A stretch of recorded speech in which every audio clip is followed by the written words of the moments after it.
What's up, everyone? You are checking out the Uncensored Pro Wrestling Podcast. I am your host, the Hot Commodity Ant C, and joined by my own personal hot commodity, That's me. Smoking Ant B. And we're saying goodbye to 2025 and jumping into our time machines to travel back to the year 2001.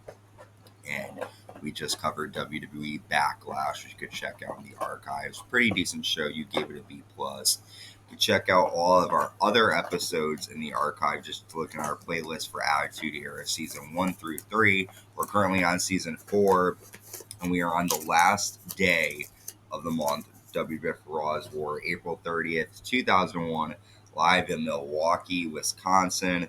And Kurt Angle comes out to start the night. Kurt Angle lost to Chris Benoit Backlash in overtime.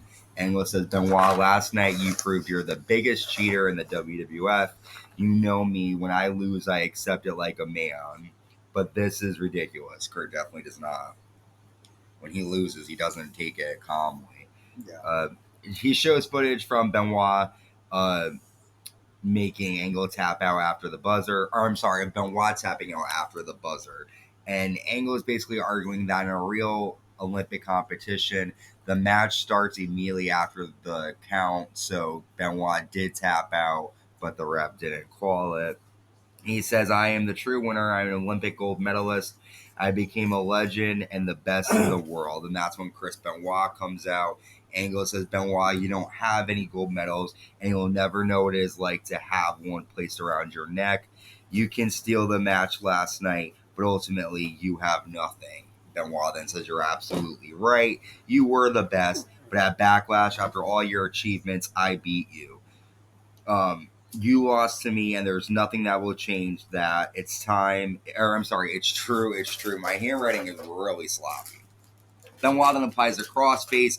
It's 2 German suplexes, and then back suplexes Angle to the floor, and Benoit grabs Kurt Angle's Olympic gold medals and leaves the arena with them.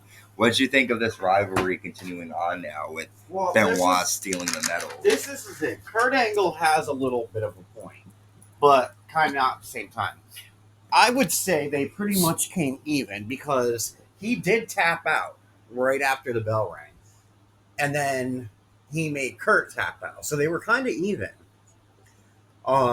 They both kind of made each other tap out 4 times, technically. Okay. If you want to get technical.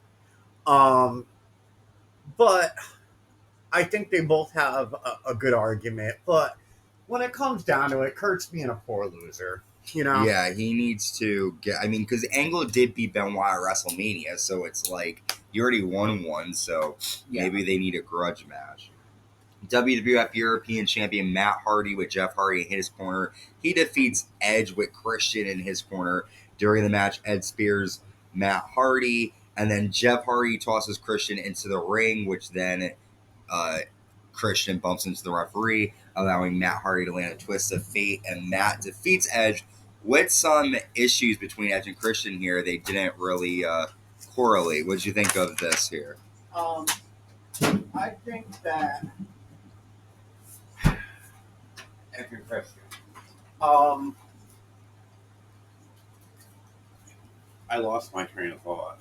I'm just talking about how they were supposed to help each other out, but they accidentally fucked each other. Oh, Edge and Christian, yeah. I could definitely, Edge and Christian are both like very selfish, so I could see something coming out of this.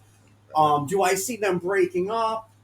Probably not, but I think that it might start as I'm better than you, or you screwed me over, and I think it could get to that.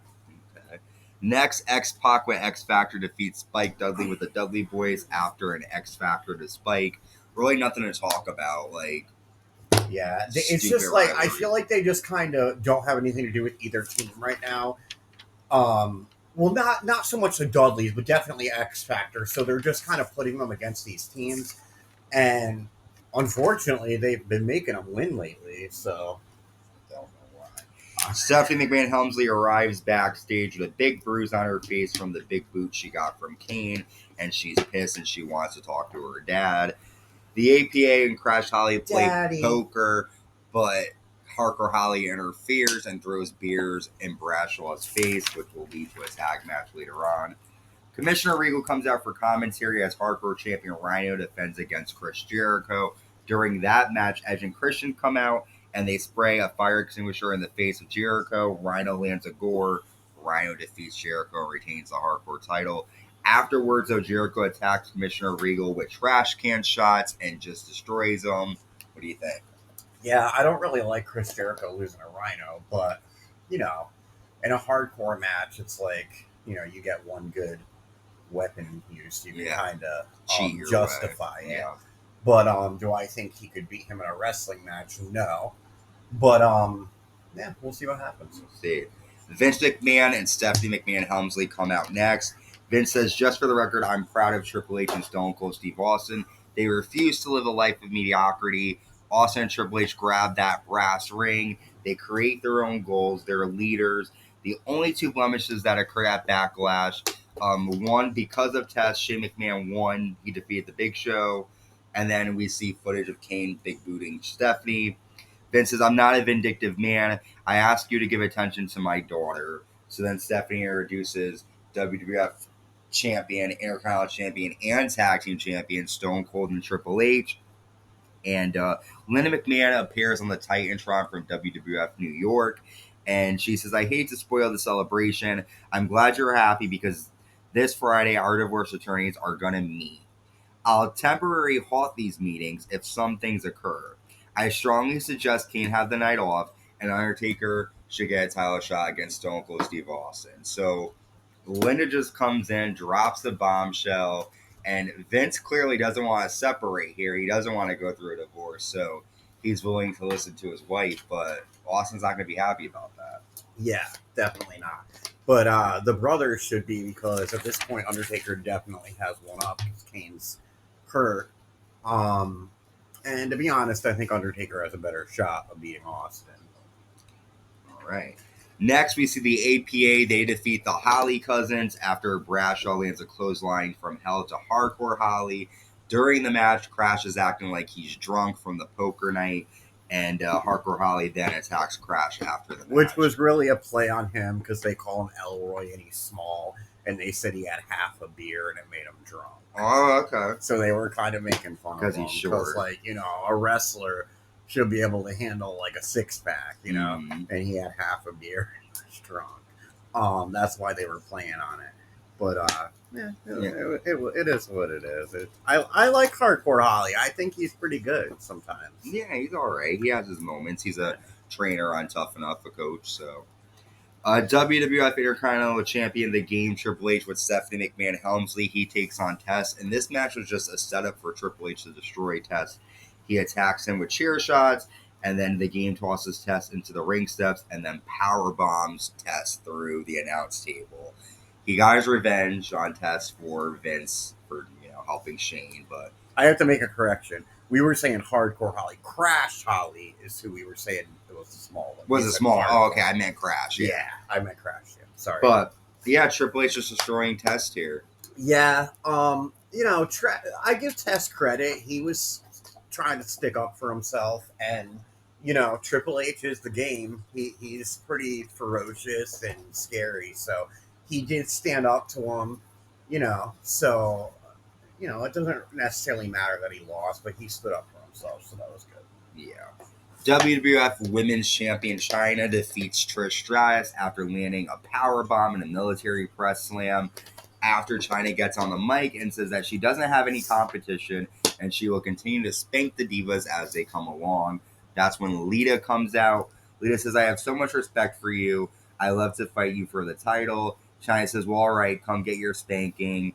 Don't be surprised if your hiney is sore the next day. So, and she keeps going, come on, Chyna, come on. She's trying to say, she's serious.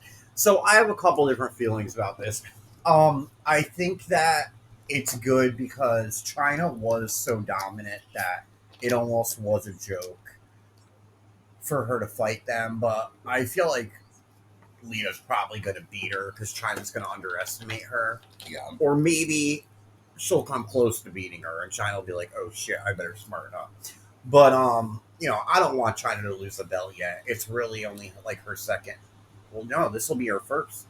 Well, she's defended the title before, but her first pay-per-view defense. Yeah. since WrestleMania. So I hope she doesn't lose it yet, but I know Chyna's days are very numbered, so probably.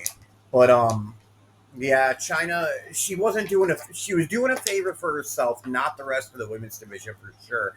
And for the first time, there were real women wrestlers. You know, like not that Trish is real yet, but she's getting there.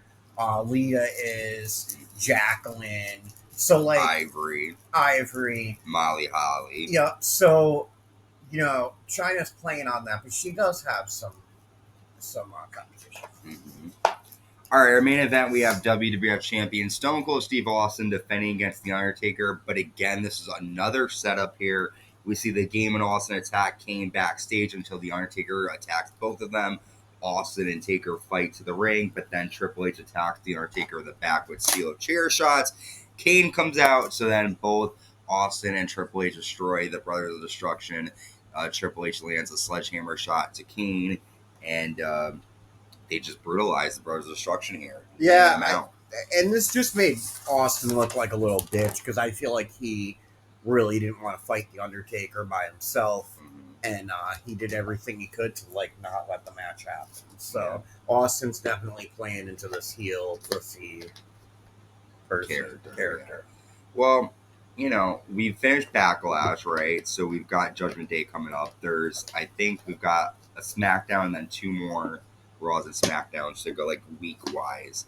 So we're getting closer to Judgment Day. What do you think is going to happen leading up there? Like, what matches do you think we're going to see? I mean, they just did Undertaker and Kane versus Triple H in Austin, but I feel like maybe we'll get a one-on-one with either Kane or Undertaker versus Austin for the title. Maybe the other two will fight. Who knows? They have all the gold. Yeah, I mean, I don't think they're going to have all the gold for long. I think they'll break it up soon. But I'm excited to see. And I am also excited for this coming year because I feel like we get a lot of new wrestlers this year. Like, I feel like 2000, we're in 2001, right? Yeah. So 2002, like, I know Randy's coming. Cena, Lesnar. So we got some big names coming up. And we got some WCW wrestlers coming soon, too. So. I'm sure they're spread out through the year. So I'm excited for some big people coming. Yeah. Well, I'm excited to continue on as well. If you're excited to hear about it, make sure you subscribe, like, hit that notification bell. We cover the current product as well. Leave a comment. Let me know your thoughts. And until next time, stay safe and stay uncensored.